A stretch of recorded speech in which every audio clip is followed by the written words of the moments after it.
tous.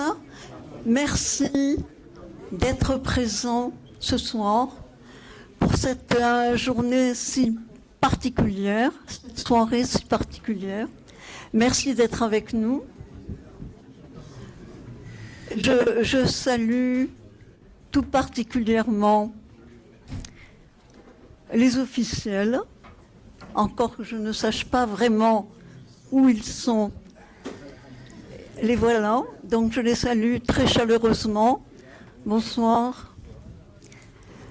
Et je salue aussi tous et toutes qui sont là pour nous accompagner dans cette soirée d'anniversaire. Je voudrais aussi saluer très chaleureusement mon amie de longue date, Anne-Marie Gérard, épouse d'Alain Gérard, que personne n'a oublié, et qui nous fait le plaisir d'être avec nous ce soir. Je salue aussi particulièrement le président qui m'a succédé, Jean-Pierre Rouzière, que j'ai aperçu et salué tout à l'heure. Et je salue tout le monde présent ici avec nous. Un anniversaire, c'est l'occasion de revenir sur le chemin parcouru. Et c'est aussi l'occasion d'envisager l'avenir pour l'association avec audace et avec confiance. C'est ce que nous allons faire aussi. En tout cas, là pour l'instant, maintenant qu'on est tous réunis, je vous souhaite une très bonne soirée, riche en échanges et riche en convivialité. Et je vous dis à tout à l'heure pour la suite. Bonsoir, entrez.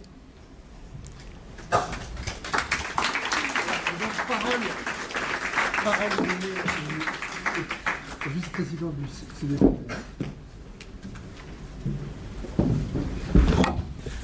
Bien, Monsieur le Président, Monsieur l'adjoint au maire que j'ai vu arriver, et vous toutes et tous, présidente passée, présidente peut-être à venir aussi, qui sait.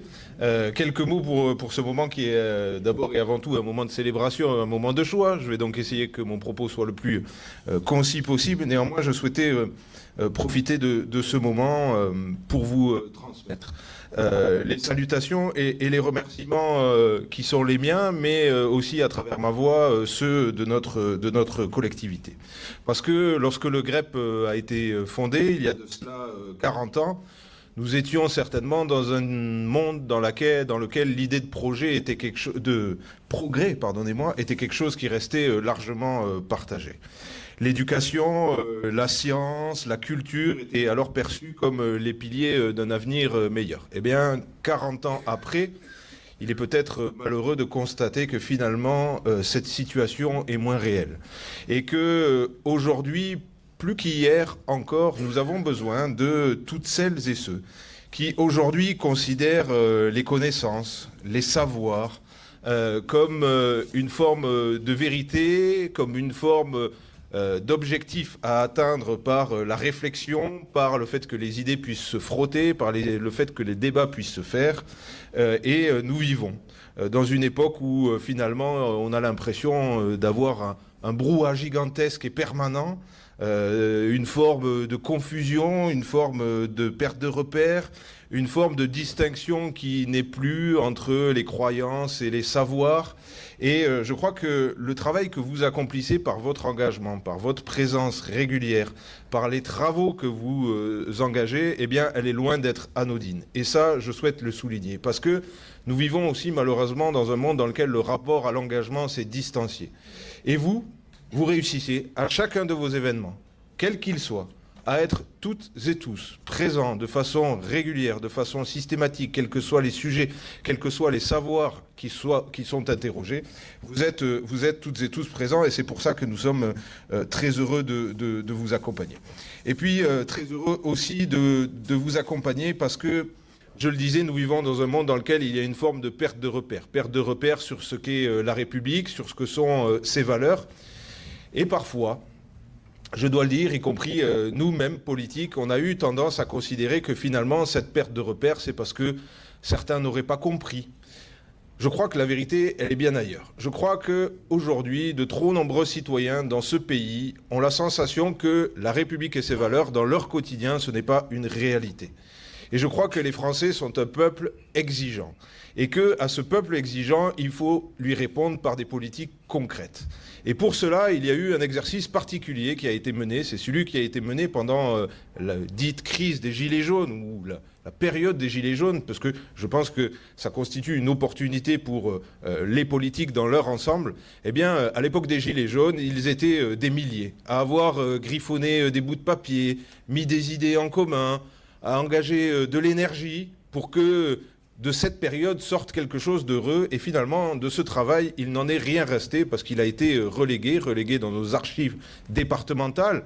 Mais, non pas, Anne, que je ne crois pas en l'intérêt de déposer des documents aux archives départementales, mais les Français qui s'adressaient à la puissance publique à l'époque des Gilets jaunes, ils ne souhaitaient pas s'adresser à nous en tant que collectivité territoriale, ils souhaitaient s'adresser au président de la République, ils souhaitaient que leur message soit entendu pour que les politiques à l'échelle nationale changent.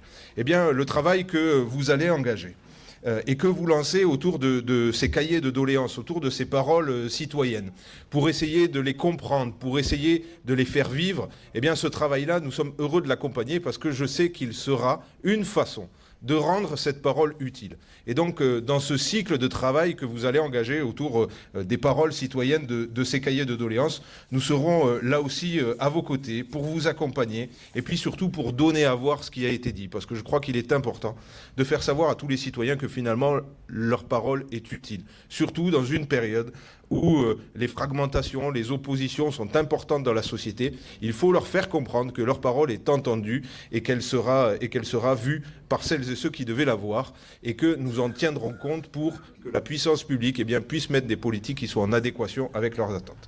Donc, pour toutes ces raisons, votre travail passé, votre travail à venir et ce chantier que vous allez engager sur la question des cahiers de doléances, vous souhaitez de longs et fructueux travaux, un joyeux anniversaire et vous donner rendez-vous, parce que j'en suis convaincu, pour fêter le demi-siècle du GREP, à toutes celles et ceux qui sont présents ce soir, parce que j'en suis convaincu, vous serez à nos côtés, et ensemble, je peux dire que nous allons regarder le travail que vous aurez effectué avec un œil toujours aussi attentif et le même sourire aux lèvres. Donc, à vous, un joyeux anniversaire. Merci.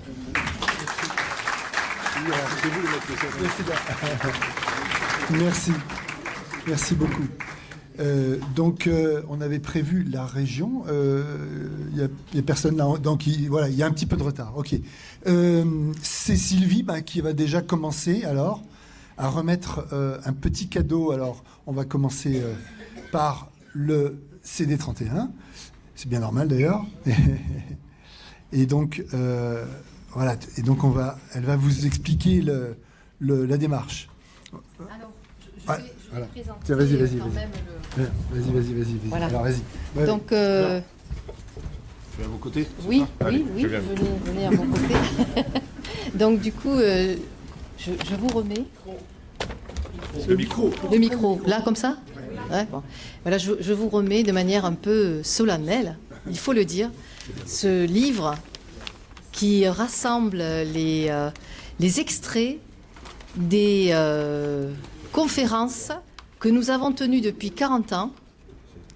Et ces extraits ont été travaillés, sélectionnés par quasiment tous les membres actifs du GREP depuis le mois d'octobre-novembre.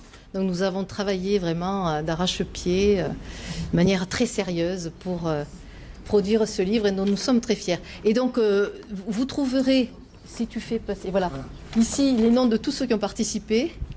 Non, ça c'est le nom. Pardon, c'est les noms de tous les... Excusez-moi. Les auteurs. Les noms de tous les auteurs, voilà. Voilà, vous trouvez... moi, j'avais vu avec une certaine émotion Bernard Maris, Monsieur Castoriadis aussi, parce que je suis un peu philosophe, il faut le dire.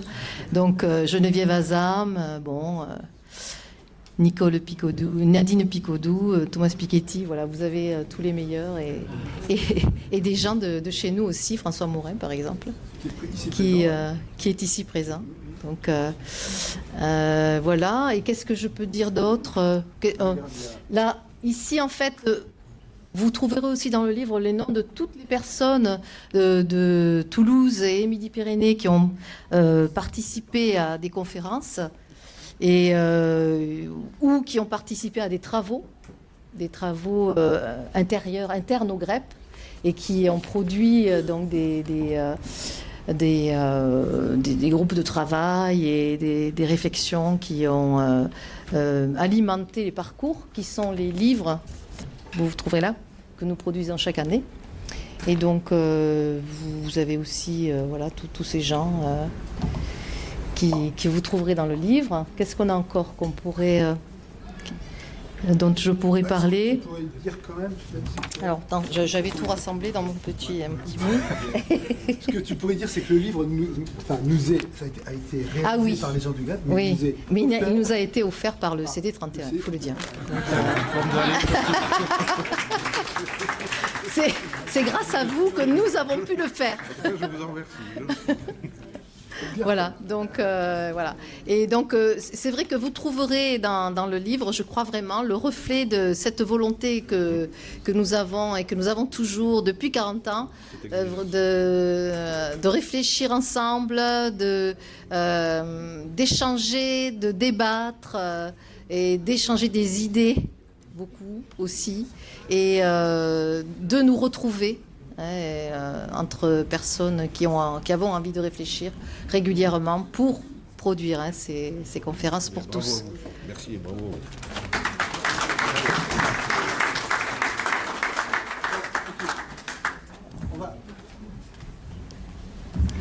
Merci beaucoup.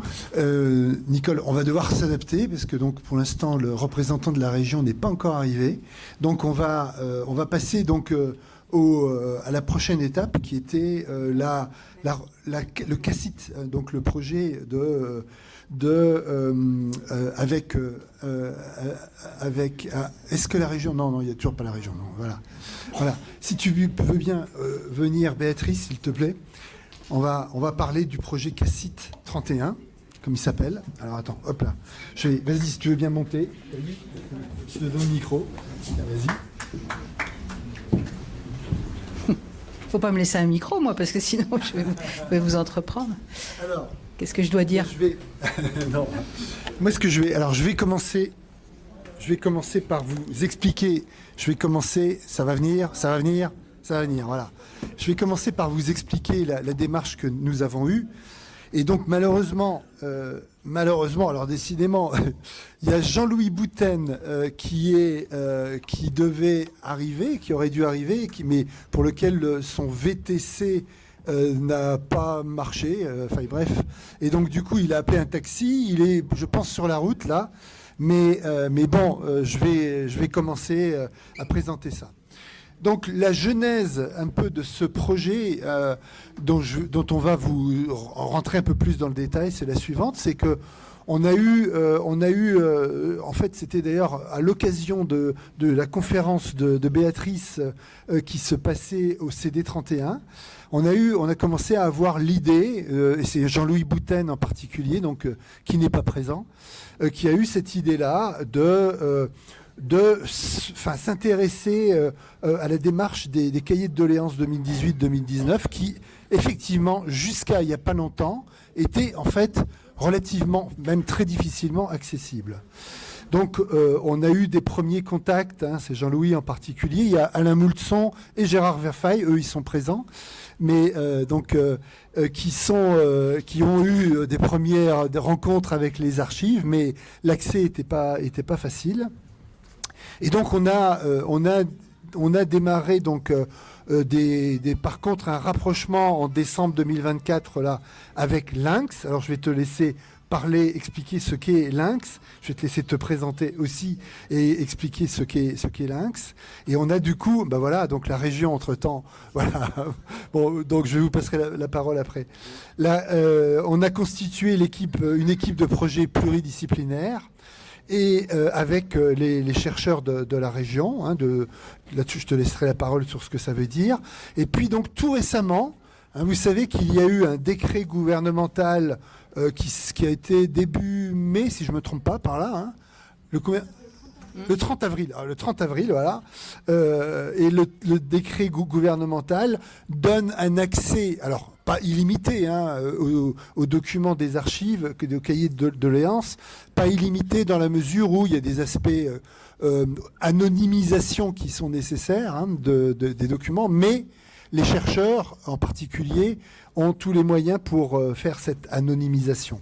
Donc on a eu une réunion aux archives départementales au mois de mai, et donc le projet démarre, et donc l'occasion ce soir, c'est en présence donc des différentes institutions politiques, et ben on s'est dit que c'était une bonne occasion de formaliser le lancement de ce projet.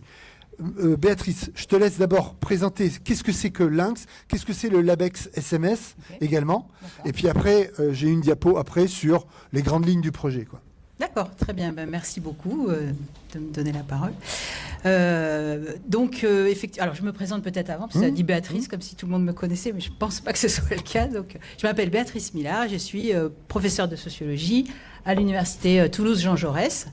Et je m'occupe donc entre autres missions d'un laboratoire, un gros laboratoire qui est en fait sous la forme d'un projet de recherche qui s'appelle le LabEx SMS, qui veut dire laboratoire d'excellence, un peu pompeux, mais bon, voilà, il faut trouver les termes parfois, hein. Et puis, SMS, ça veut dire structuration des mondes sociaux. Donc, en fait, c'est 10 laboratoires de sciences sociales de Toulouse qui se sont réunis autour d'un projet commun pour essayer de comprendre un peu comment les dynamiques sociales se mettent en place par des effets, alors qu'ils sont un peu... La manière qu'ils ont particulière d'analyser les choses, c'est en étudiant à la fois les relations sociales, à la fois les dispositifs, tous les dispositifs d'ordre politique, technique, etc., en étudiant les régulations, les modes de régulation qu'il existe, et en étudiant aussi les territoires, en ayant une attention spéciale aux territoires. Bon, bref, c'est un gros projet, et parmi les actions que mène ce projet depuis 14 ans maintenant, ou 15 ans, il y avait un projet qui a été lancé assez vite au début, qui s'appelle donc le fameux Lynx, qui veut dire laboratoire des idées sur les nouvelles questions sociales. Alors pour le dire en quelques mots, parce que c'est quelque chose d'un petit peu multiforme, hein, mais en gros ça pourrait prendre un peu la forme d'un think tank, mais c'est pas politique, hein, c'est vraiment think tank scientifique et citoyen, parce que l'idée c'est d'associer des chercheurs et des citoyens. Alors on est tous citoyens, et quand on est chercheur, on est citoyen. Mais là, des gens qui viennent en tant qu'ils se posent en citoyens, et puis de réfléchir à des questions sociales, des questions, et justement dans cet esprit de comprendre comment les choses se transforment, quelles sont les dynamiques qui sont à l'œuvre. Voilà, donc on mène ça avec mon collègue Michel Grossetti, qui était lui-même à l'initiative du LabEx SMS il y a 15 ans, et que moi j'ai repris depuis 5 ans. Voilà. Et effectivement, c'est tout à fait ça, lors d'une discussion, et c'est souvent comme ça que se lancent des projets, hein. Parce que oui, pardon, j'ai oublié, dans le caractère multiforme du Lynx, il y a aussi l'idée qu'on mène des recherches collaboratives, participatives. On a plein de termes, hein, pour expliquer ça, mais c'est en fait des recherches où on essaye, nous, chercheurs, d'être en lien très fortement, alors de manière différente, c'est pas toujours pareil, hein, avec, encore une fois, des citoyens, hein, et autour de questions que soit eux nous ont suggérées, parce qu'ils trouvent que ça mériterait qu'on soit attentif à ces questions-là en tant que chercheurs de sciences sociales notamment, et ou alors c'est nous-mêmes qui nous disons, oh là là, ce serait bien, enfin, comment on pourrait avoir finalement quelque chose, un rapport au terrain qui soit un peu différent que de le prendre de l'extérieur, en ayant vraiment quelque chose qui soit pris de l'intérieur en quelque sorte. Voilà, donc ça a produit depuis 2013 ou 2014, ça a produit au moins une quinzaine de groupes de recherche. Et voilà, donc depuis 1 an, j'y arrive, on a lancé ce groupe de recherche en lien avec le GREP, mais pas seulement, puisqu'il y a d'autres personnes qui petit à petit s'agrègent autour de ça, autour des questions des cahiers de doléances. Et notamment, là, nous, qu'est-ce qu'on a fait, hein, parce qu'on est un peu là pour ça, on a mis en lien le GREP avec des chercheurs de sciences sociales, et notamment là, des chercheurs en ce qu'on appelle sciences de l'information, de la communication, qui sont des gens spécialistes de l'analyse des contenus, des discours, des contenus, etc. Parce que c'est essentiellement ça qu'on a dans ces cahiers citoyens. Mais aussi avec des sociologues, parce qu'il y a des sociologues qui vont s'interroger sur la question de savoir qui sont ces personnes qui se sont impliquées dans ces revendications, ou en tout cas ces écrits. Donc d'un côté comme ça, il va y avoir aussi des gens qui vont s'intéresser à la façon dont les politiques ont reçu ça, à tous les niveaux au niveau des différentes mairies, des différents endroits où on a recueilli ces cahiers. Alors c'est un peu tard parce que c'est vrai que ça fait maintenant, ça a été 2018-19, mais en même temps on compte aussi sur justement le fait d'avoir ces cahiers pour pouvoir raviver les mémoires des uns des autres, et puis travailler aussi justement, comme je disais, ce qui est intéressant, c'est de voir dans le temps comment les choses se transforment, et voir aussi les personnes, comment elles estiment que les choses ont changé depuis 6-7 ans, etc. Donc recueillir aussi finalement une espèce de post-cahier, quoi, et avoir aussi cet aspect. Mais pour autant, il nous faut quand même avoir accès aux cahiers eux-mêmes, et ça, c'est vrai que c'est un gros travail qui a été mené, qui est en cours de discussion avec les archives, notamment départementales, et voilà, donc on est très content que ça se mette en place, et ça fait partie justement des partenariats institutionnels. Voilà, qui sont présents ce soir. Alors peut-être que les archives, vous allez... Alors malheureusement, je ne sais pas où est passé... Enfin, il n'est toujours pas là. Gérard, Jean-Louis, il n'est toujours pas arrivé, c'est ça, hein? Bon, donc les archives, écoutez, si vous voulez bien monter sur l'estrade également, et ce d'autant plus que vous allez être... alors, non, ceci dit, du coup, je vais quand même passer la parole à la région. Désolé, hein, je vais quand même passer la parole à la région. Écoutez, voilà, merci Béatrice. Et donc là, juste pour dire quand même que ce projet, on pense qu'en gros, les résultats, il faut compter à peu près 2 ans, 2 ans de travail avant qu'on ait les résultats. Par contre, attention, t'arrives ? Attention.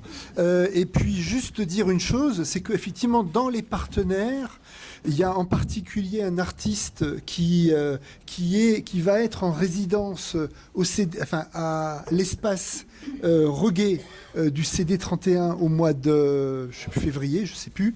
Et donc, dans la programmation, et il va lui avoir une démarche artistique et non scientifique, mais donc on va l'intégrer au projet. Ça sera une des premières étapes. Et donc on a prévu d'intégrer il fera un événement théâtral le dernier jour, le samedi, je crois, ou le vendredi, en fin de résidence à l'espace Roguet. Et donc on a prévu de l'intégrer dans notre programmation 25-26, qui n'est pas encore finalisé actuellement. Voilà. Donc ça, c'est pour donner un exemple. Un autre exemple, c'est qu'on va recevoir normalement une chercheuse de Bordeaux qui a travaillé sur les archives de la Gironde, et donc qui devrait faire une conférence au GREP là, au mois également, à peu près à cette période-là. Et notre objectif, évidemment, c'est de donner la parole aux chercheurs dans 2 ans, peut-être avant, sur les résultats de cette analyse, quoi. Voilà. Merci Béatrice. Voilà. Excusez-moi d'avoir un peu bousculé peut-être le début de cette soirée, mais vraiment très content d'être là. Désolé d'être arrivé en retard. Bon, on m'avait indiqué 19h, puis j'avais noté 18h30. En fait, j'arrive entre les deux. Je sais que mon collègue et ami Vincent Gibert est intervenu comme vice-président au nom du conseil départemental. Je crois que la ville n'est pas là, mais je vois des conseillères municipales qui sont présentes parmi nous. Je vous salue. Je salue l'ensemble de l'équipe du GREP et bien sûr aussi les responsables associatifs présents. C'est un moment important, parce qu'il y a cette question de réfléchir et de débattre ensemble qui est portée par le GREP tout au long de l'année.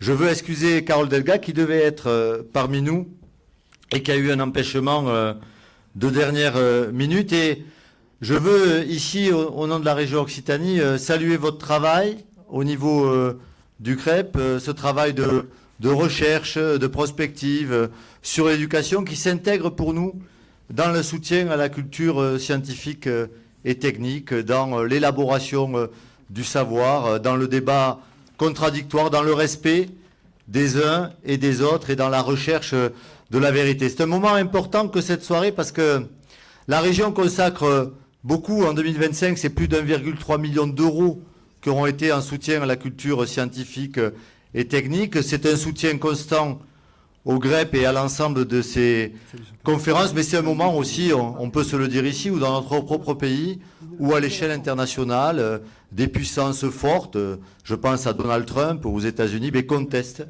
aujourd'hui la vérité scientifique, le débat scientifique, répriment des chercheurs, interdisent des recherches. Et bien sûr, et malheureusement, Donald Trump est un exemple frappant, mais ça existe à l'échelle de tous les continents. Ça existe aussi dans notre pays. Et la majorité régionale, Carole Delga et sa majorité, s'opposent à ça avec d'autres partenaires qui vous soutiennent. Parce que nous pensons, nous, qu'au contraire, il faut aider la science, aider les scientifiques, aider au débat d'idées. C'est pour ça que nous sommes présents ce soir, à la fois pour l'événement qui va être la remise de 73 ouvrages, avec ces 40 ans du GREP aux archives qui résument toutes ces conférences qui se font chaque année depuis 40 ans maintenant. Et puis, effectivement, le travail sur les cahiers de doléances 2018-2019. Bon, quelque chose qui, je crois, est important. Entendre la colère des Français, des Françaises, des gens qui vivent dans notre pays, savoir aujourd'hui qu'est-ce qu'ils revendiquaient. Ce travail n'a pas été fait, il est compliqué par rapport, bien sûr, aux années passées, mais je crois qu'il sera toujours pour nous d'actualité. Donc on veut féliciter le président du GREP, les près de 200 adhérents de l'association, bravo pour tout ce travail, vous tous qui la faites vivre.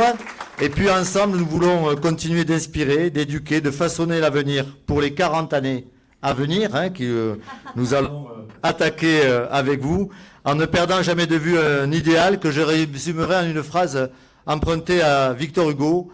La liberté, c'est le droit. L'égalité, c'est le fait.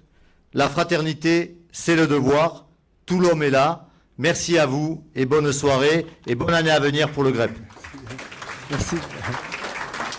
Merci. Merci beaucoup, Monsieur Lacaze.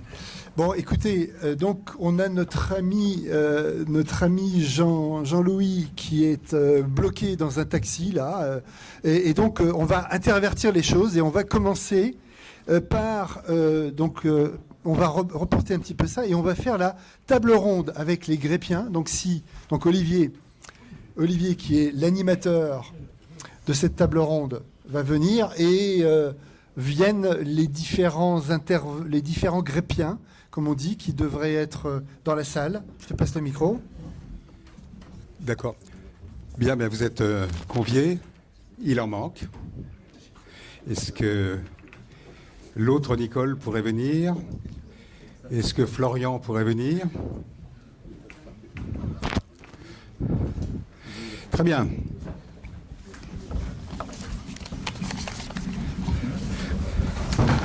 Bien, bonjour à tous. C'est quoi finalement le GREP en fait? Ça n'est pas un think tank, ça n'est pas un groupe de pression, ça n'est pas un parti politique, ça n'est pas une simple amicale, encore que les liens entre nous soient assez forts. Le GREP se définit d'une manière assez particulière, qui est réfléchir ensemble. Réfléchir ensemble. C'est une sorte d'ornie, un objet de réflexion non identifié. Les activités ouvertes au public, vous en avez quelques exemples, vous avez des livres un peu partout, on en reparlera tout à l'heure, puisqu'on va en remettre 70 aux archives départementales, 73 je crois. Donc c'est un travail ouvert au public, c'est les conférences, etc. C'est quelque chose qui est relativement classique. À ça, il faut ajouter le travail interne, c'est-à-dire que au sein du GREP, lorsque plusieurs Grépiens sont intéressés par un sujet, non, c'est bon. D'accord. Pardon. D'accord, oui. Donc Donc, une commission peut être créée, un groupe de travail peut être créé où les gens se réfléchissent ensemble, Et donc, finalement, le GREP est une structure très originale, par les missions qu'il se donne et par son mode de fonctionnement. Il aide ses membres à réfléchir ensemble et il prend part à la vie républicaine de la cité, on en a parlé tout à l'heure. À ça, il faut ajouter le fait qu'il dispose d'un solide réseau de bénévoles, d'amis et de partenaires. C'est donc un travail continu, varié, original, souvent profond. Et permettez-moi d'ajouter que la bienveillance règne, ce qui permet, sur des sujets parfois conflictuels, de s'entendre et précisément de réfléchir ensemble. Alors pour commencer, donc pour discuter de tout ça, présenter tout ça, nous avons invité un certain nombre de gréppiens classiques, ou pas classiques, de genres différents, et donc qui vont, j'espère, essayer de pouvoir éclairer ce que je viens de dire, et présenter ce GREP. On va commencer évidemment par Nicole. Nicole, elle l'a dit tout à l'heure, est une ancienne présidente du GREP. Et tu présides aussi tu animes une des commissions, on va en parler. Alors, est-ce que c'est facile finalement d'être présidente du GREP? Alors, est-ce que c'est facile? En principe, non. C'est pas facile du tout. Parce que quand on est président, on est là où se prennent les décisions. Et les décisions, c'est pas forcément facile. Mais en réalité, quand moi j'ai été présidente, et au moment où j'ai été présidente, en réalité, il faut se reporter au moment où ça a eu lieu. Et effectivement, pour moi, ça n'a pas été difficile. Au contraire, ça a été très enrichissant, très porteur, et je n'ai que des bons souvenirs du mandat que j'ai conduit. Est-ce que tu pourrais nous donner un des grands souvenirs, par exemple? Est-ce que Alors, grand souvenir. J'ai une multitude d'excellents petits souvenirs. Oui. Mais si je cherche bien, il y a quand même une expérience que j'ai bien aimée, que j'ai trouvée intéressante. Sur le moment, on l'a appelé le GREP jeune. Alors, ce GREP jeune, c'est pendant quelques années. Ça n'a pas duré très longtemps, mais 3-4 ans. On était en partenariat avec des profs de français dans certains lycées toulousains, Bellevue, Fermat, Saint-Cernin, et on conduisait avec eux, auprès de leurs élèves de première, une opération de formation au débat qui convenait complètement au GREP, parce que c'était exactement ce qu'on fait, nous, et qu'on les entraînait à faire avec nous et comme nous. Alors cette expérience-là, elle a été marquante pour moi et je m'en souviens toujours avec intérêt. Merci. Est-ce que tu as rappelé tout à l'heure que tu as été présidente, qu'il y a eu un autre président ultérieurement, puis Jean-Marie? Est-ce que le GREP a évolué donc, est-ce qu'il y a une ligne de force? Oui. Alors il a énormément évolué. Il a beaucoup évolué, il a beaucoup changé. Alors, il a changé parce que le monde autour de lui changeait. Et il a changé à mesure que le monde changeait. Alors, par exemple, il a ouvert les portes et les fenêtres et il s'est associé à d'autres associations et il a travaillé avec d'autres associations. Il a aussi intégré dans son fonctionnement tout cet aspect numérique qui nous échappait complètement au début et sans lequel le GREP n'aurait pas survécu. Donc il a fait ça. Il a aussi porté plus d'intérêt qu'avant aux questions technologiques et techniques. Alors, donc il a beaucoup changé et en même temps, je peux dire qu'il est resté le même. Il est resté le même dans la mesure où les fondements même du GREP, ce à quoi il croyait, il a toujours essayé de garder ça comme sa marque de fabrique, comme son ADN. Et donc il a à la fois beaucoup évolué, mais fondamentalement, il est resté ce qu'il était. Donc tu es contente de tes successeurs. Alors, une autre question, on a parlé des commissions tout à l'heure. Toi, tu animes depuis assez longtemps, finalement, une commission spécifique cinéma. Tu vas peut-être en dire quelques mots sur ce travail que font les Greppiens autour de films? Oui. En fait, avec le cinéma, le GREP a simplement changé de terrain de réflexion. On est passé des mots et des idées aux images. Et ces images, ensemble, on essaye d'en décoder tous les fils invisibles. On apprend dans cette commission à voir vraiment comme il faut voir, c'est-à-dire à savoir regarder ce qu'on nous propose et à l'approfondir, à le décoder. Alors c'est un travail en commun qui finalement ressemble à tout ce qu'on fait par ailleurs au GREP, parce que finalement on réfléchit ensemble sur autre chose. D'accord, merci beaucoup Nicole. Bon, on va changer puisque c'est la loi du genre un peu. On va s'adresser maintenant à Jean-François. Alors Jean-François, c'est un modèle très différent, si j'ose dire. D'abord, c'est un homme, ça ne vous aura pas échappé. Ensuite, il est en activité encore et il a une activité qui n'est pas très disjointe de ce que tu fais au sein du GREP. Et au sein du GREP, tu animes une des commissions aussi, qui s'appelle la commission de prospective. Alors, est-ce que tu peux nous parler un peu de ces rapports entre ta vie professionnelle et ton activité au GREP, d'une part? Oui. Bonjour, alors effectivement, je suis le directeur de l'Institut du Temps Long, qui est un organisme de réflexion philosophique et prospective sur les enjeux de long terme. Je travaille en entreprise depuis 1980 sur des sujets en tant que cadre ou que consultant sur des questions de stratégie et de prospective. Et effectivement, il y a un intérêt direct pour moi d'avoir rencontré le GREP. Je suis au GREP depuis, je crois, 2012 ou 2013, il faudrait vérifier, administrateur depuis un petit peu après, je ne sais pas quand, est responsable de la commission prospective, effectivement, dont je vais vous dire un mot, et qui est un endroit, je trouve, magnifique. Bon, voilà. Mais enfin, elle est réservée aux adhérents, hein, donc si vous voulez venir, il faudrait que vous adhériez. Je plaisante, mais... On y reviendra. Et donc, on y reviendra. Bon, je suis de formation économie, de double formation, économie-gestion, et ensuite MBA à Sciences Po, un peu classique, et surtout en philosophie. J'ai fait ma thèse sur Gaston Berger, sur généalogie de la prospective, justement. Donc, vous voyez tout de suite le rapport. Et généalogie de la prospective, et surtout que Gaston Berger, l'inventeur du terme, du concept prospective, qui a été prononcé pour la première fois en 1957, ce mot-là n'existait pas avant, faut le comprendre.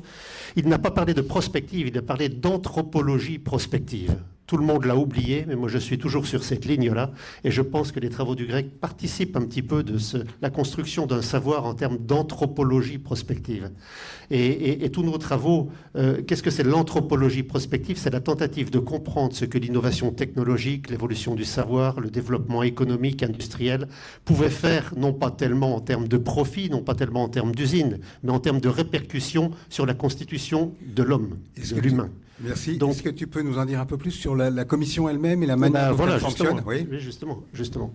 Alors donc, l'intérêt, il est que dans cette commission prospective, on passe en revue un grand nombre, enfin certains, des grands rapports prospectifs internationaux, les rapports du GIEC, les rapports de la CIA, les rapports de l'ADEME, par exemple. Déjà, on se fait un devoir de les regarder au fur et à mesure où ils sortent. Et plutôt que de prolonger le discours, je vais vous dire tout simplement, j'avais prévu ça, la dizaine de sujets, les derniers sujets qu'on a traités dans cette commission prospective. Sur les nouvelles technologies génomiques, biomasse et production d'énergie, sur la fragilité des démocraties, ChatGPT, comprendre pour démystifier. Et à chaque fois, donc, cette commission prospective travaille les samedis matins, un samedi par mois, 11 mois dans l'année, et on travaille pendant 3 heures le samedi matin, de 9h30 à 12h30, autour de cette question-là, de façon assez organisée. Maintenant, on est bien avec zéro. Je suis animateur de cette commission depuis 2015, je crois, ou 16, avec zéro loupé. Donc, le GREP est assez bien organisé. Je crois qu'on n'a eu aucun trou. Sur les perturbateurs endocriniens, partage des pouvoirs. Que dit la Constitution ? Vous savez, c'était en plein au moment où on parlait qu'est-ce qui se passe si le Front National arrive au pouvoir demain ? Qu'est-ce qui peut se passer juridiquement? Les phénomènes de créolisation, les créations monétaires, regard critique sur les réseaux intégristes ou terroristes, ce que nous devons transmettre, justice prédictive, en quoi l'art peut-il aider au changement. Et donc vous voyez, je m'arrête là et j'ai terminé, Olivier, vous voyez en quoi croiser des regards sur tous ces sujets-là de façon un peu organisée, soit avec des spécialistes, soit avec des gréppiens qui travaillent la question, hein, ils ont 2-3 mois pour le préparer, vous voyez tout de suite en quoi ça peut avoir un intérêt professionnel. Je pense que ça conduit à développer une capacité d'appréciation et d'évaluation sur des questions de synthèse comme aucune autre école, comme aucune école qui est souvent très spécialisée ne permet de le faire. Et donc l'intérêt direct, il est là pour moi. Merci beaucoup Jean-François. Je suis très triste que tu n'aies pas mentionné le superbe exposé sur le hasard que j'avais moi-même proposé et qui s'intitulait « Le hasard, sa vie, son œuvre ». Alors, j'ai quand même une question complémentaire. Est-ce qu'il y a des domaines précis où ces réunions, où cette commission t'ont fait, toi, évoluer précisément dans ta réflexion ? Il me semble, c'est ce que je disais à la fin, il me semble que participer au GREP, vous voyez, quand on fait 20 conférences par an, qu'on y participe, 10 commissions prospectives par an, régulièrement organisées, je pense qu'il n'y a pas de transformation comme une baguette magique, mais ça apporte, je crois, une capacité d'avoir un point de vue global quand vous êtes en entreprise après sur des questions soit industrielles, technologiques, avant de faire un investissement qui va durer 20 ou 30 ans, vous voyez tout de suite l'intérêt, je pense. Ça permet de sortir des logiques de spécialisation qui sont à l'œuvre dans la plupart des comités de direction et on apporte quelque chose, me semble-t-il, un regard transverse intéressant. Merci beaucoup. Donc je vois Marjorie qui opine, qui hoche de la tête dans le bon sens. Et donc je vais te passer la parole. Donc toi, c'est encore un profil différent. Donc tu travailles, tu es une spécialiste de l'intelligence artificielle. C'est extrêmement important. Tu pourras peut-être nous dire quelques mots sur ce que disait ce que disait Nicole tout à l'heure, sur la question du fait que maintenant le GREP s'intéresse plus à des sujets d'ordre technique et scientifique. Et puis, ne prends pas trop de temps parce que, bien sûr, je t'interrogerai sur un autre des grands projets du GREP, qui est le projet SEM. Je ne vous dis pas ce que ça veut dire pour l'instant. Alors, l'intelligence artificielle. Oui, alors déjà, bonjour. Je suis déjà au GREP depuis 2018. Il y avait le salon ESOF, où justement Jean-Marie Billot, qui est un ancien collègue en fait, me disait ça va t'intéresser parce qu'il y a un sujet sur les technosciences et on va parler d'intelligence artificielle. Donc ça a commencé par l'intelligence artificielle. J'espère que ça finira dans 50 ans avec l'intelligence artificielle, mais maîtrisée et sans effet négatif. Et effectivement, je voudrais témoigner du fait que, en tant que salarié, n'ayant pas trop de temps et impliqué dans des sujets très techniques, bien en fait, dans le GREP, j'ai trouvé le terreau pour m'alimenter sur tous les autres sujets, en fait, sur la société, sur l'histoire que je n'aimais pas du tout à l'école, et puis voilà que maintenant j'adore, je comprends à quoi sert maintenant l'histoire grâce au GREP, voilà, un des acquis, et qui effectivement nous enrichit à chaque conférence, nous donne pas forcément tout le détail, on ne mémorise peut-être que 20% de la conférence, mais on a des messages clés qui nous construisent petit à petit notre vision du monde, qui aujourd'hui est obligatoire d'avoir une vision systémique. Et s'il y a un mot que j'ai retenu, c'est le mot systémique, par exemple, enfin, parmi tant d'autres. Et donc, c'est effectivement un moyen aussi de répondre effectivement aux questions autour de l'intelligence artificielle, des impacts, d'en discuter ensemble. J'étais venu faire, il y a 3-4 ans, ou même plus peut-être, déjà effectivement expliquer comment il y avait quand même des réglementations sur l'intelligence artificielle, puisque j'ai la chance, à 50% de mon temps salarié, de travailler avec les chercheurs d'ANITI, qui est l'Institut d'intelligence artificielle à Toulouse. Donc, peut-être pas, mais vous avez un des plus grands instituts en France d'intelligence artificielle à Toulouse. À côté de Paris, Grenoble et Nice, c'était les 4 instituts qui avaient été sélectionnés. Donc ça m'enrichit sur l'aspect recherche, et ayant justement fait des recherches, j'ai commencé par la recherche, et je continue toujours en ayant le pont entre l'industrie et la recherche. Voilà, et maintenant, avec ce pilier GREP, j'ai l'aspect société, recherche et entreprise. Donc, et merci d'apporter donc une part de tes connaissances vers le GREP. Alors, indépendamment de ça, tu es très fortement impliqué dans un projet important du GREP qui est le projet Students Ex Machina. Voilà. Est-ce que tu peux en dire un mot, parce que je crois que c'est important aussi. Alors c'est également quelque chose qui avait démarré en 2018 sous l'impulsion de Malik Galab, qui est un de nos roboticiens du LAS à Toulouse, qui a été le parrain du colloque avec les Students Ex Machina de la session intelligence artificielle il y a 2 ans.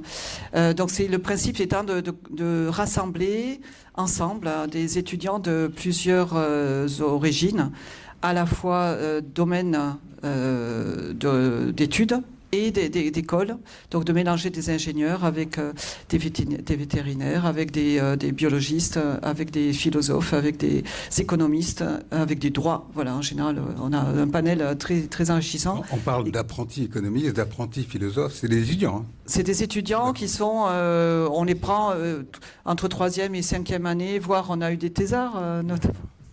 Ici présent, on va les chercher en octobre. Qu'est-ce qu'on les rassemble on les rassemble. On leur propose de faire quoi alors on a défini 4 thèmes, ou 4 ou 5 thèmes selon les groupes que l'on est, et on leur propose ensemble de définir les questions qu'ils veulent adresser ensemble, et on a 3 mois pour réfléchir et essayer de répondre à ces questions. Ces 4 thèmes autour d'une grande thème qui a été définie au départ, on avait défini entre nous, et puis depuis 2 ou 3 ans, en fait, on le fait de manière conjointe avec le Quai du Savoir. Donc on anticipe, on sait 6 mois avant que le Quai du Savoir va proposer la saison suivante tel thème. Donc il y a eu l'habitabilité, il y a eu l'intelligence artificielle et l'esprit critique, et cette année Les foules. Les foules, pardon. Et c'est tellement bien que voilà, il y a 3 thèmes de mon groupe qui sont là, donc je vous les applaudis pour avoir participé et apprécié et contribué à ce succès.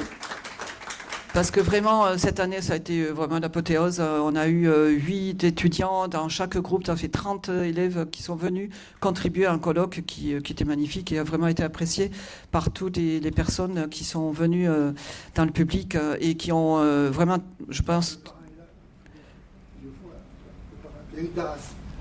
Oui, voilà. Et oui, monsieur Darras, qui pourra venir témoigner aussi. Donc on fait venir des experts associés aux étudiants. Donc ils sont pas seuls. Nous, il y a des tuteurs. On est 2 tuteurs par groupe. Donc Jean-François est également, Sylvie est également tutrice. Voilà, on est parmi les piliers historiques, mais j'oublie Annick Bomus, il y a Dominique Grezard. On est nombreux et nombreuses à encadrer. Et on va chercher des experts, si possible locaux, pour avoir des relations directes avec nos chercheurs et qui sont ravis de venir pas seulement locaux. Je me souviens que pour la dernière édition, on avait quelqu'un qui parlait depuis le Canada quand même. Oui, c'est vrai. Voilà, alors on ne les fait pas venir. Mais bon, alors il faudrait peut-être ajouter aussi un point important que tu n'as pas mentionné, c'est que tous ces travaux sont publiés. Au même titre que les parcours, vous allez trouver, au même titre que les cycles aussi spécifiques. Cette année, il y avait eu un cycle de travail. Donc on a parfois des groupes de conférences qui sont regroupés ou des travaux particuliers qui sont publiés dans les parcours. Donc ça fait l'office d'une publication. C'est mis dans le CV des étudiants qui peuvent justifier de ce travail-là et le valoriser également par rapport à leur capacité. Je me rappelle d'une étudiante l'an dernier qui après la présentation avait vraiment acquis une expérience qui l'avait fait grandir, on va dire, je cherche le mot, mais c'est ça, qui était timide et qui m'a dit mais c'était super, l'avait vraiment apprécié, donc ils grandissent aussi par l'aspect oral et préparation, et puis bon voilà. Merci beaucoup Marjorie, sauf si tu as quelque chose d'autre à ajouter pour ta défense. Non. Je venais aux commissions, il y a plein de sujets. J'ai aussi participé l'été à il y a eu 2 étés très intéressants qui nous ont occupé pas mal. C'était sur le décryptage de la Convention citoyenne sur le climat, puis après sur l'IPSP, 200 chercheurs qui avaient travaillé pendant 2 ans internationaux sur le progrès social. Et voilà, c'était plein de choses que vous pouvez découvrir, qu'on ne voit pas forcément dans la vitrine qu'offrent Donc, les conférences. Vous voyez la variété des thèmes. Oui, Je veux dire un mot, je voudrais insister plus que tu l'as fait sur l'aspect un petit peu extraordinaire de réunir pendant 3 mois 6 ou 8 étudiants, les faire travailler sur un sujet en interdisciplinaire jusqu'à aboutir à un écrit qui est lu, pesé, corrigé. Je trouve que... Et ils font ça, c'est bénévole naturellement, et c'est en plus de leur cursus. Leurs cursus, ils sont lourds. Hein. Mais vous voyez en quoi ça leur fait travailler quelque chose qu'ils ne travaillent pas dans leurs écoles respectives. Et je pense, moi qui ai recruté beaucoup de jeunes, plus maintenant, mais avant, franchement, je taperais dans ce vivier-là si j'étais encore en train de recruter, parce que ça fait développer des capacités un petit peu uniques et très intéressantes, Alors, je pense. Merci. Mais de toute façon, on va donner la parole tout à l'heure à un ancien SEM, donc on en saura plus. Je parlais de défense. C'est l'occasion de passer la parole à une avocate. Et le micro. Bonjour Nicole. Bonjour. Alors, le GREP est ton métier. Ça marche, non? C'est ici. Oui, ça marche. Ça marche. Il faut le mettre bien Bonjour près du... à tout le monde. Voilà, alors, le monde de la justice et le GREP, il y a beaucoup de relations. Est-ce que le GREP a travaillé sur ces questions? Oui, le GREP a... Il y a eu certains confrères, d'ailleurs c'est eux qui m'ont invité au GREP, j'y suis resté, qui sont beaucoup intervenus sur la justice. Il y a eu des intervenants que j'ai fait venir, des magistrats, des confrères, des magistrats. Et je me souviens, puisque moi je suis assez vieille au GREP, j'en vois quelques-uns, Habib par exemple, excuse-moi. On avait organisé un débat, la justice en question, où on était une table ronde avec des confrères où chacun avait une façon de voir la justice en international ou un juge d'instruction, etc., etc. Et ensuite, il y a eu des débats qui ont été ouverts sur la justice au XXe siècle, l'état de droit, c'est bien aujourd'hui d'ailleurs, l'état de droit, et aussi sur la démocratie, les libertés, c'est ce que défend la justice d'ailleurs. Et donc, je me suis intéressé particulièrement à cela au GREP, mais pas que. Le GREP a apporté un enrichissement, je ne sais pas, tu ne m'as pas posé la question, mais un enrichissement dans d'autres domaines que le droit. Alors, s'il te plaît, Nicole, est-ce que tu pourrais nous parler des enrichissements que tu évoques avec discrétion? Alors, depuis que je suis au GREP, si j'y suis resté, c'est que j'ai trouvé une évolution, bien sûr, avec la société, et Nicole en a parlé, avec le numérique. Mais surtout, ce qui était très agréable, c'est la rencontre d'intelligences et de personnalités diverses, des conférences qui, tout au long de ces années, avec des conférenciers de renom, nous ont apporté beaucoup, vraiment beaucoup, et cultivé notre esprit critique tout au long de l'année et apporté un plus. Et le plus, il y a le numérique, grâce beaucoup à Jean-Marie, quand même, notre président, il faut le féliciter pour ça. Oui. Et grâce au numérique, mais aussi au fil des années, c'est l'apport des jeunes. Alors on vous a parlé des students ex machina. C'est vrai que c'est un système très original et très enrichissant. On a été tuteur aussi, on y a participé. Mais les jeunes, Nicole, j'avais oublié ces lycées, oui, j'avais oublié ce.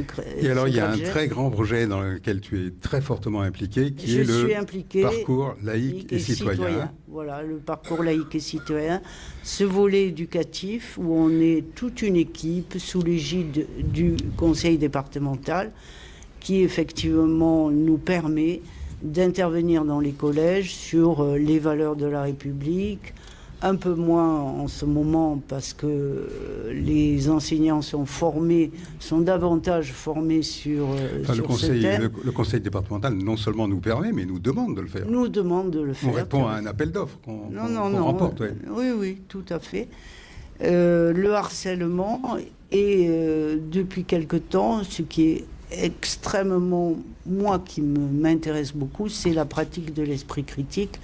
Et d'intervenir auprès des collégiens sur cette pratique de l'esprit critique me paraît nous paraît, pas qu'à moi, nous paraît extrêmement important au vu des dangers du numérique. C'est important, mais est-ce que c'est facile ?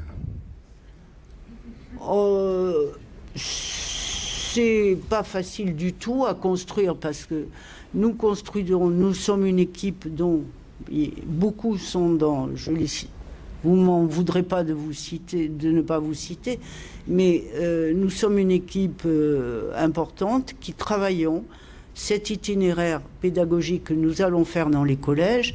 Nous sommes assez vigilants pour propager un discours interactif, mais aussi qui apporte quelque chose aux collégiens.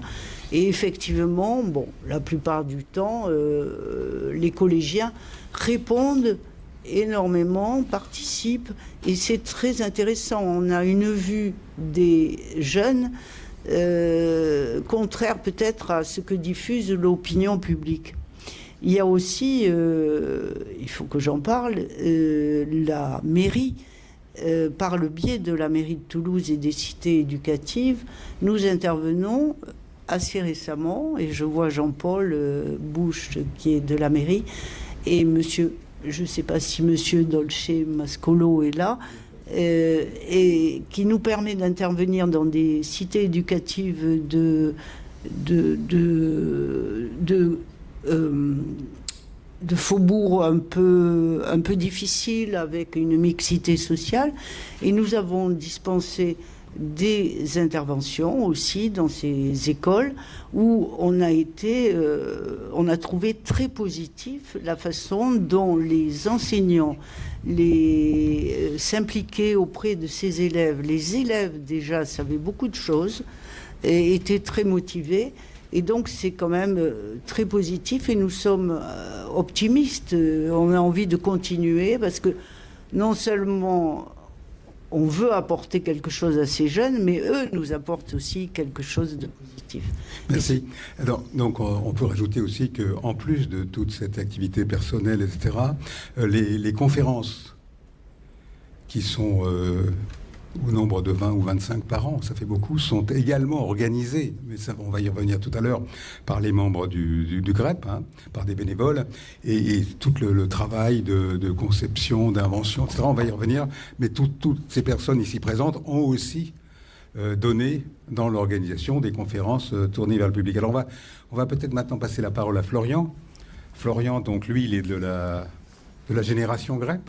Finalement, c'est un ancien SEM. Peut-être que tu pourrais nous dire quelques mots sur ton profil, parce que finalement, tu es arrivé dans ce projet SEM peut-être par hasard, tu vas nous dire, et maintenant tu es, je crois, au CA du GREP.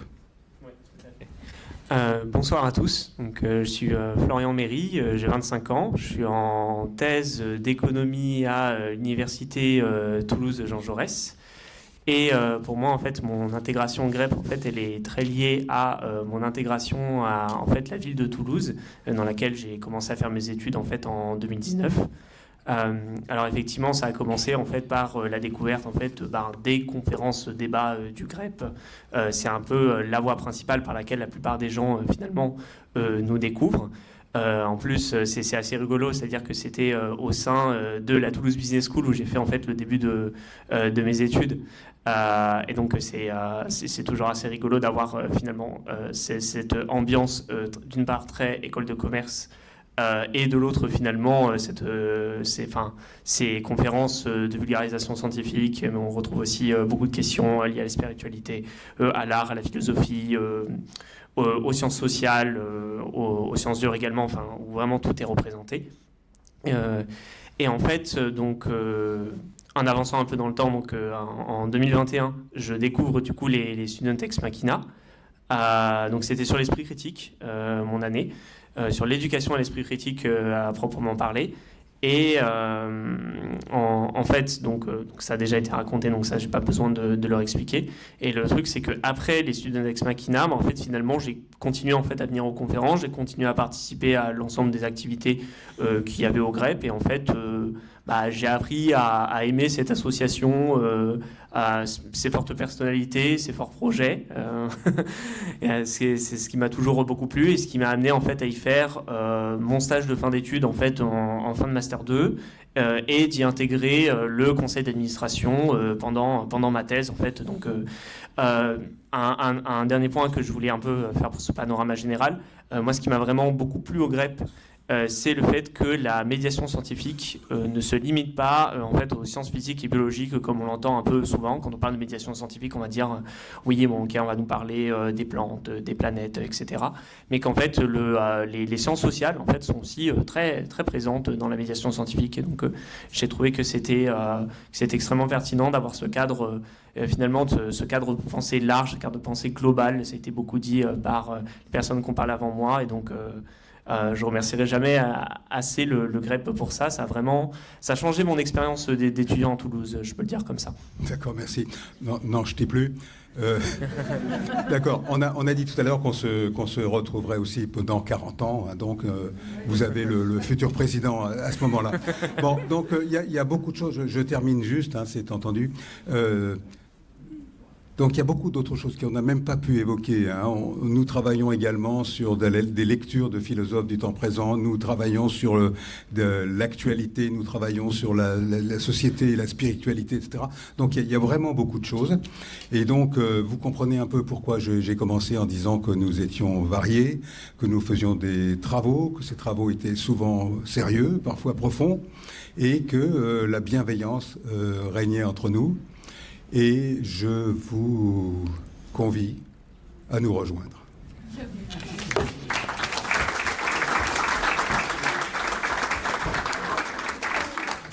Merci. On va donc Jean-Louis, tu peux venir, s'il te plaît. Voilà. Merci aux témoins. On essaye d'avoir une séance assez rythmée, hein, vous voyez, avec des interventions assez courtes. C'est ce qu'on a essayé tout le long. Et donc, Jean-Louis, j'espère que tu es pu essouffler. Comment est-ce que tu veux qu'on... Attention, ouais, voilà. Voilà, tu préfères être assis, ouais, bien sûr. Ouais, vas-y. On fait monter les gens des archives ou non? Non, d'accord. On vous invitera après. Vas-y, t'as le micro, vas-y. Donc, à toi la parole. Donc, tu vas nous parler d'un des événements de ces 40 ans qui sont... Je te laisse le dire. Bonsoir à tous. Donc on m'a confié la tâche de parler de parcours. Alors parcours, c'est le nom des ouvrages.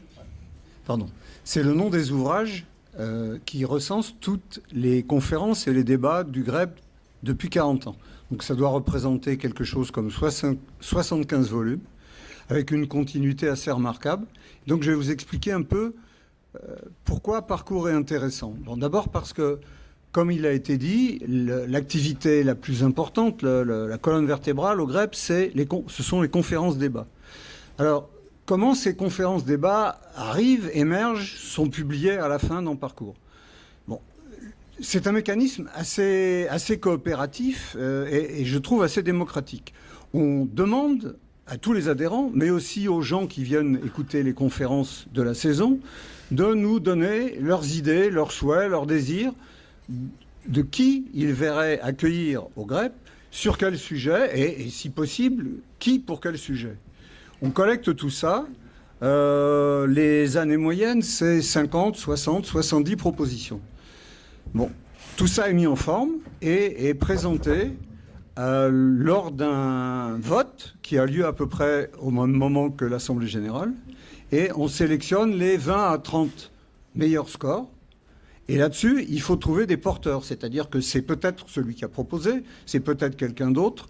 Parfois, c'est difficile de trouver un porteur. Le rôle du porteur, c'est d'arriver à trouver le contact avec le conférencier proposé, de le motiver, de lui faire admettre un sujet qui n'est pas forcément celui qu'il a envie de raconter. Et parfois, on a des coups foirés comme ça. C'est-à-dire qu'on met un titre, le conférencier dit oui, c'est très bien, et puis en fait, il traite autre chose. Ça nous est arrivé, et c'est très difficile à contrôler, ça. Bon. Une fois qu'on a tout cela, il y a une activité de transcription et d'édition. Alors là, cette activité, elle est pilotée par quelqu'un qui n'est pas là ce soir, qui est René Dervaux, qui en plus est l'animateur du GREP dans le Comminges, à Saint-Gaudens. Alors René Dervaux mène ça comme un éditeur, un peu comme Monsieur Flammarion, quoi. Il a une troupe, une brigade de transcripteurs qui font ce travail de moine copiste ou de monial copiste sous la pression constante de René, qui veut respecter les délais, la mise en page, les illustrations, etc., etc. Et il faut que, en juillet, tout soit bouclé.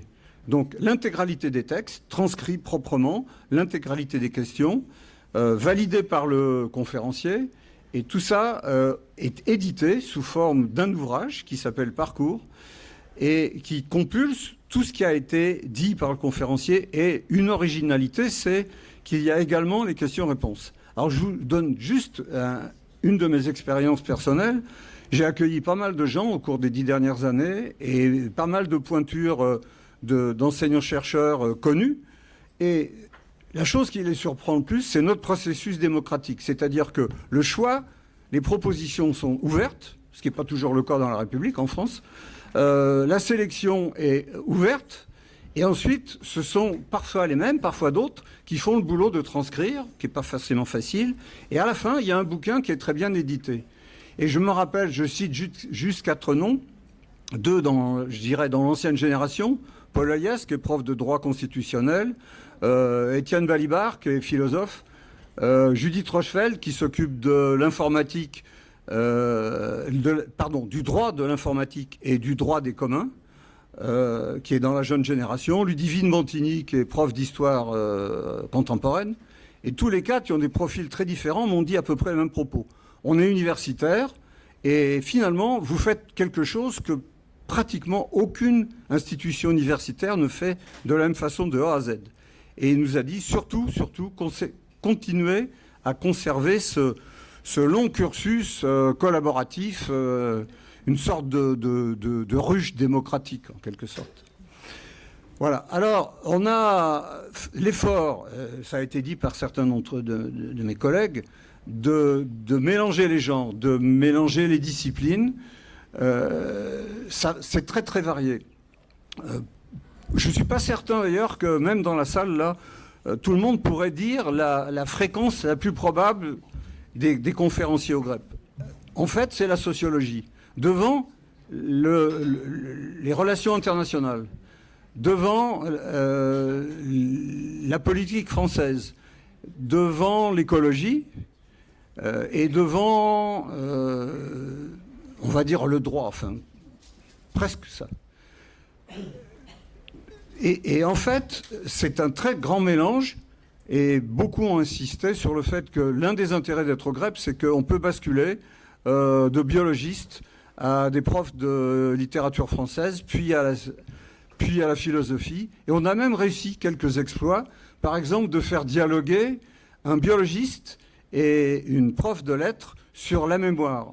La mémoire au sens neuronal, les réseaux neuronaux, et puis Proust, et essayer de confronter ce qu'est la mémoire pour une prof de littérature et ce qu'est la mémoire pour un biologiste qui s'occupe uniquement de nos propres neurones. Voilà ce que je peux dire sur cette collection. Alors, quelqu'un a parlé du projet CACIT, c'est-à-dire qu'un certain nombre de gens au sein du GREP vont s'intéresser ou s'intéressent déjà à essayer d'explorer, d'analyser les cahiers citoyens de tous les citoyens de Haute-Garonne déposés dans les mairies et maintenant aux archives départementales. Il a été dit, tu n'étais pas là, que c'était à ton initiative, hein. Je te le signale. Hein. À mon initiative et à l'initiative de quelques-uns qui sont dans la salle ou qui ne sont pas encore dans la salle. Et en fait, on a pris rendez-vous, évidemment, avec les archives départementales. On a été remarquablement bien accueillis. Et au cours d'une des réunions de travail que l'on a eues, il n'y a pas très très longtemps, Nathalie Regagnon, qui est l'une des directrices adjointes des archives départementales, nous a fait une proposition qui nous a fait un très grand plaisir, qui nous a honorés, c'est-à-dire d'accueillir l'intégralité de la collection de Parcours dans la bibliothèque des archives départementales. Et en regardant ce qu'est cette bibliothèque, c'est aussi une bibliothèque de conservation du patrimoine et de la littérature et un peu de la sociologie. Donc, notre collection Parcours, ça va être une sorte de, on peut la voir comme ça, une trame des idées qui ont ruisselé en Haute-Garonne et dans le GREP sur la vie de la société, sur les passions ou les colères des citoyens, sur des avancées de la science. Donc peut-être que la meilleure place de cette collection du GREP, c'est effectivement aux archives départementales.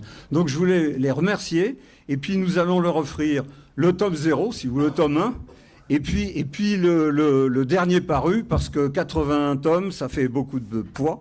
Et donc, dans quelques jours, on leur confiera en conservation dans la bibliothèque des archives départementales l'intégralité de la collection de Parcours. Merci beaucoup. On va les inviter sur la scène. Voilà, tiens, Jean-Louis, les deux.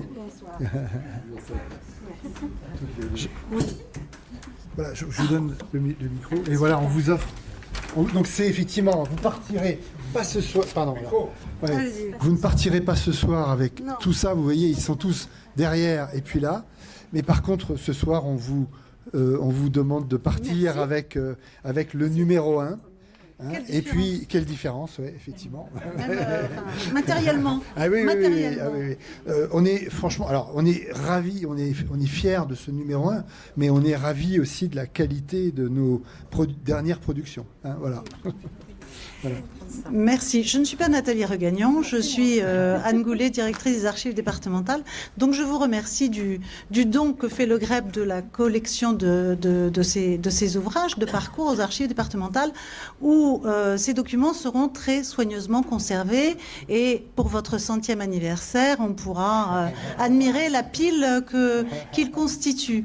Je tiens à préciser que l'accès à cette collection sera bien évidemment libre et gratuite, parce que je me permets tout de même, si vous le voulez bien, de dire un petit mot. Vous avez évoqué un accès difficile aux archives. Alors, il est vrai que pour accéder au cahier citoyen jusqu'au 30 avril 2025, jusqu'au cahier citoyen, jusqu'au 30 avril 2025, il fallait demander une dérogation individuelle. Alors, je n'entrerai pas dans les détails réglementaires. Je crois que vous avez obtenu cette dérogation assez facilement, assez rapidement. C'était une petite procédure de plus, mais vous savez, ça ne nous arrange pas. En matière de gestion, nous aussi, ça nous demande du travail supplémentaire.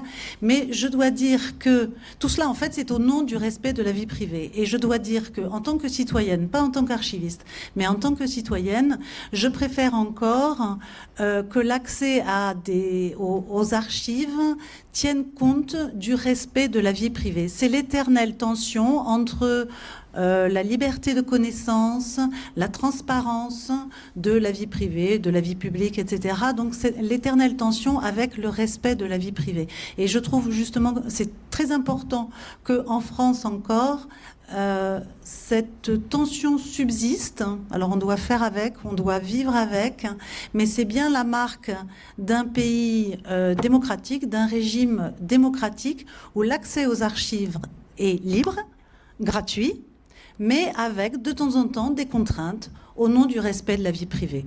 Mais en tout cas, je vous remercie beaucoup de votre invitation. Merci. La sérénité et l'apaisement. Et nous vivons une société et une actualité qui, malheureusement, ne ressemble pas à cela, où on a du mal à débattre dans le respect, et très très vite, le débat tourne à l'invective, ce qui fait que ça baisse à la fois sur le fond et sur la forme. Et vous maintenez ce cap. Voilà. Et vous êtes à la fois dans le temps, c'est-à-dire que vous choisissez des sujets qui sont effectivement sur la table à débattre, et en même temps, vous avez cette capacité à prendre un peu de recul par rapport au bruit et à la fureur, qui sont malheureusement trop souvent la caractéristique des débats. Voilà. Il faudrait grepper l'Assemblée nationale, par exemple. Vous voyez, ça serait une source de progrès démocratique considérable. Et en tout cas, en étant ce que vous êtes, et surtout avec la manière que vous avez et l'état d'esprit qui nourrit vos débats, je crois pouvoir dire, comme maire de Toulouse, que vous êtes bien dans l'esprit toulousain. Toulouse est une ville où on débat avec passion, on débat sans concession, on n'édulcore pas les questions, on ne gomme pas les différences d'appréciation, mais nous avons cet état d'esprit qui vient de plusieurs siècles, qui vient de l'Occitanie, qui vient de l'époque des comtes de Toulouse, ce qu'on appelle la conviventio. Et en cela, vous êtes vraiment très, très fidèlement toulousain. Discours, j'ai demandé leur avis à mes amis du GREP. Et forcément, lorsque on demande un avis aux gens du GREP, forcément, ils en donnent beaucoup. Donc j'ai eu beaucoup d'avis pour préparer ce discours. Et la première chose qu'on m'a dite, c'est que ça faisait depuis 40 ans qu'on attendait ce discours et que dans ce cadre-là, il pouvait être long. Mon discours va donc être long. Je vais prendre le temps ce soir de vous faire un discours très long, contrairement à mes habitudes. Contrairement à vous, monsieur le maire, je ne suis pas un très bon orateur. Mais soyez rassurés, je n'oublierai pas le fait que je suis le dernier et que intervenir avant l'apéritif et que donc à ce titre, quand même, il y aura un moment donné où la pression sera forte et je devrai m'arrêter. Donc ce sera un discours qui se voudra original, personnel en tout cas, intéressant et sans aucune outrecuidance. Vous savez que je viens du monde de l'entreprise. Je suis ingénieur télécom avec une carrière à l'international. Et évidemment, c'est quelque chose qui m'a fortement marqué ma vie personnelle et a énormément marqué ma vie professionnelle, évidemment. Donc dans les années 2005, ma fille, qui était à TBS, m'a invité à venir à une soirée du GREP. Et ça a été le début de mon adhésion.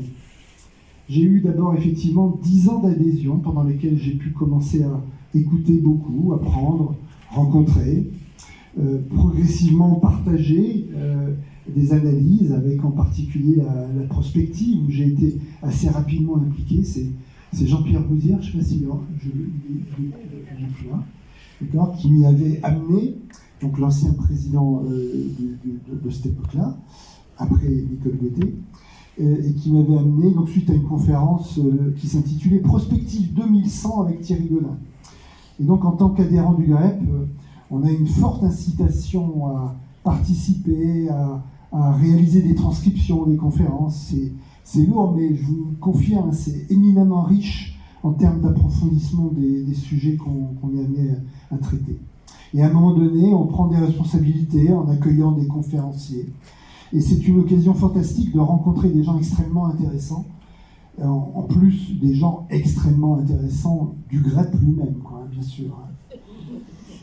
Donc moi j'étais un ingénieur monomaniaque à cette époque, et je pouvais de nouveau approfondir des thématiques qui m'avaient intéressé quand j'étais étudiant et que j'avais dû laisser de côté très longtemps pendant toute cette vie professionnelle et familiale. Avant cette période-là. Et donc finalement, j'ai pris un rôle de co-animateur de la commission prospective qui commençait à émerger, et donc qui continue avec Jean-François Simonin, il vous en a parlé tout à l'heure, avec ses réunions mensuelles très riches. Et puis en 2015, Jean-Pierre a souhaité quitter la présidence du GREP. Je me suis porté candidat et j'ai été élu, donc il y a 10 ans maintenant, que je porte ce rôle-là. J'étais à ce moment-là toujours professionnellement actif et c'était un moment assez complexe. Mais heureusement, lorsqu'on est président du GREP, on n'est pas tout seul. Vous avez pu le voir ce soir. Il y a d'abord l'équipe des salariés. Il y en a eu une succession. Il y en a une qui est là dans la salle, une ancienne. Et il y a donc surtout Mathieu qui est là et qui est actuellement au four au moulin parce que, comme vous le verrez, nos moyens financiers sont réduits, il faut bien le dire, depuis un certain temps, et donc ça complique un petit peu notre cadre budgétaire. Le management, c'était une de mes spécialités en entreprise, mais le GREP, c'est une association, et donc à ce côté managérial doit s'ajouter le côté d'interaction avec les bénévoles. Donc ça, c'est ce qui m'a permis de faire des rencontres magnifiques ces dernières années. et avec des gens effectivement qui sont extrêmement impliqués. Donc merci à tous nos bénévoles. Et donc les bénévoles, c'est d'abord le bureau du GREP, hein. Bon, c'est un peu classique, mais c'est effectivement très important. Ensuite, on a le conseil d'administration et on a quelque chose d'assez original avec le cercle des membres actifs, où on a une 60aine de bénévoles qui sont effectivement très actifs et qui font le GREP véritablement, hein. Quand on valorise notre production au sens de Bercy, on arrive à peu près à 200 000 € par an. C'est à rapprocher du niveau de subvention que nous avons, hein, donc avec les difficultés dont je vous ai parlé. Et donc 1 € de subvention au GREP, ça produit à peu près 5 € de valeur, hein, à travers tout ce que nous réalisons. Donc nos productions, c'est les livres, hein, c'est bien sûr tout le travail préparatoire de ces livres, des conférences, des transcriptions, hein, donc une forte équipe. Et faire fonctionner le GREP d'une manière générale, de toute façon, c'est pas simple. Et pour cela, on a introduit un certain nombre d'outils collaboratifs. Et en particulier, donc je reviens sur ce concept d'intelligence collective qui vraiment nous fait fonctionner. Et donc ces outils numériques collaboratifs, sans eux, aujourd'hui, effectivement, on ne pourrait pas vraiment fonctionner. Donc ça a été un investissement personnel assez considérable. Je voudrais faire une petite parenthèse pour exprimer aussi ma gratitude envers les élus. Eux non plus ne comptent pas leurs heures, et je les en remercie en tant que citoyen en général, mais pour le GREP en particulier. Et à ce titre-là, je voudrais parler de quelques événements qui ont pu être des événements un petit peu clés au niveau du GREP. Et donc je tiens à remercier explicitement Francis Grasse, ici présent.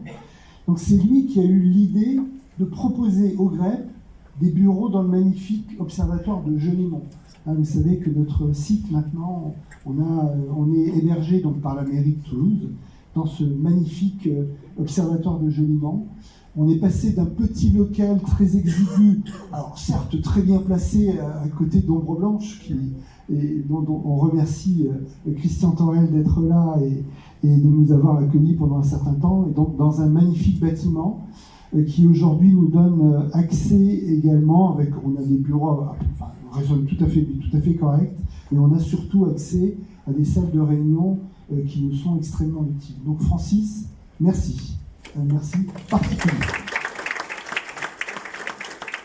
Je voudrais également rajouter une autre opportunité qu'a représenté pour nous le parcours laïque et citoyen. Alors, je ne vais pas trop détailler, ça nous permettra d'aller plus rapide, mais effectivement, c'est en 2016 qu'il y a eu un appel à projet du département auquel le GREP a répondu présent.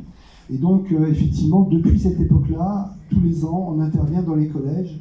Et là, un merci très particulier à Nicole et à Guy Chapelier, qui animent cette équipe d'intervenants dans les collèges. Et donc, encore une fois, c'est un travail remarquable, et bravo à nos bénévoles et bravo à toute l'équipe.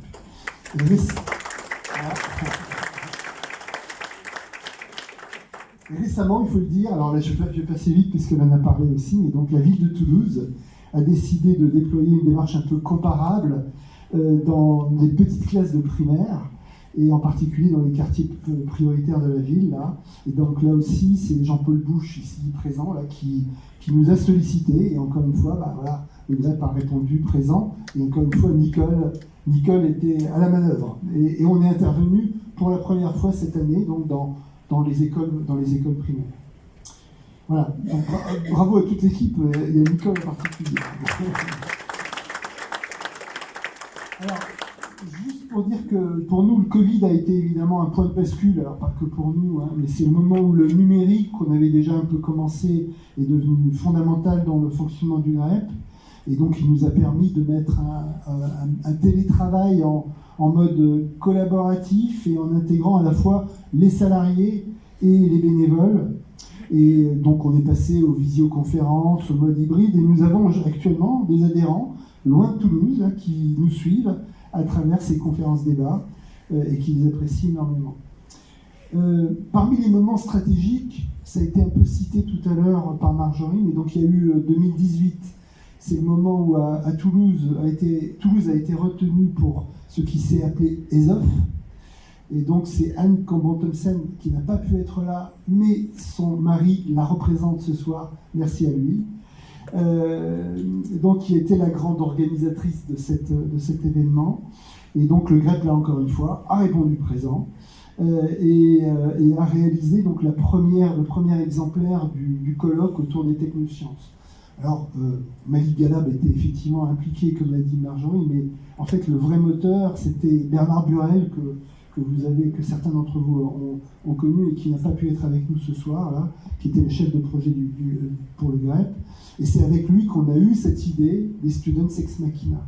Donc voilà, depuis, les Students, alors là je vais passer rapidement, je pensais en parler mais il n'y a pas besoin, parce qu'effectivement Marjorie a été extrêmement claire et brillante, et on les a vus dans la salle, ce qu'ils peuvent nous apporter. Au fur et à mesure, on est rentré dans la co-construction de ce colloque annuel. Voilà, donc pour moi, ça a été donc 10 ans de vie intense au GREP, dans un contexte de crise.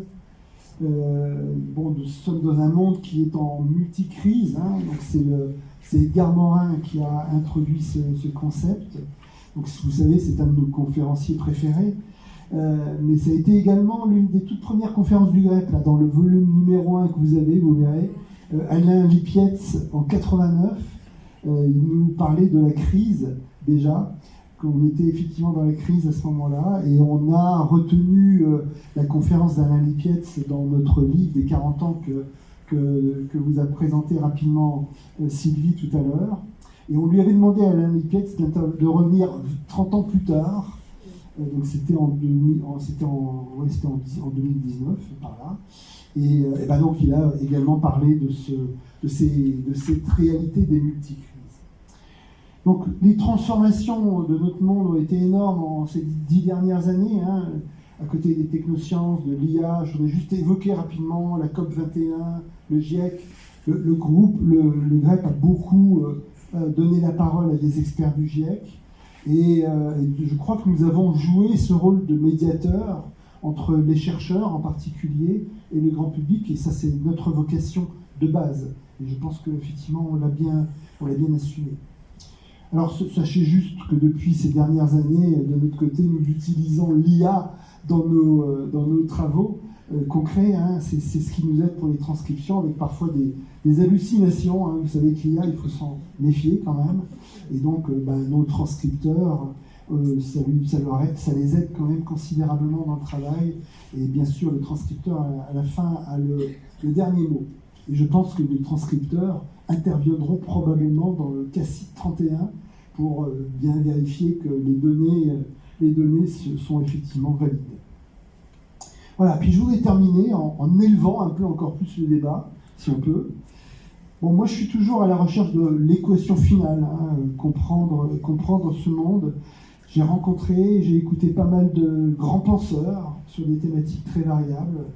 Bon, des grands penseurs à l'intérieur du GREP, évidemment, il y en a plein, mais également des grands penseurs parmi nos conférenciers. Et le dernier qui me vient en tête, c'est Bernard Lahire, qu'on a reçu au Muséum, voilà, et ensuite à Ombre Blanche avec Eric Darras, là. Et donc sa conférence, c'était autour des 17 lois de l'humanité. La bonne nouvelle, c'est que les lois de l'humanité, même s'il y en a 17 qui ont été identifiées par lui, ce n'est pas terminé. Et il y en a encore d'autres à identifier, à formaliser, à travailler. Il le dit lui-même, Bernard Lahire, que son objectif était d'initialiser un travail. Donc je pense que les 40 ans qui nous viennent vont nous permettre de continuer à avoir cet intérêt pour la mise en commun de cette réflexion. Donc voilà. Et avec les 800 conférences, débats qui ont été réalisés en 40 ans et qui sont donc dans ces ouvrages-là, il faut nous dire que nous réfléchissons sur des épaules de géants, comme aurait dit Newton en particulier.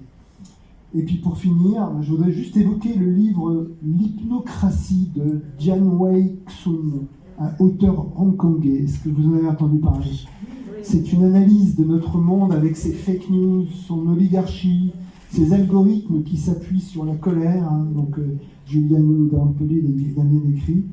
Mais l'objectif, c'est plutôt de faire de ces machines non des ennemis, mais des alliés, et avoir le courage et la lucidité d'employer l'intelligence artificielle à bon escient.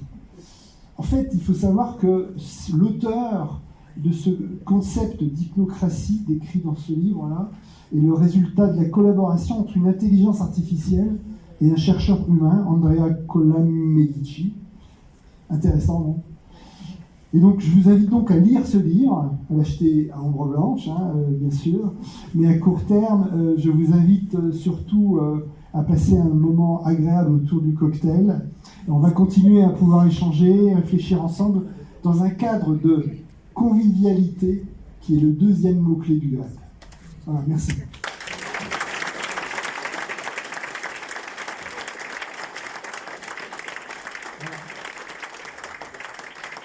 Donc,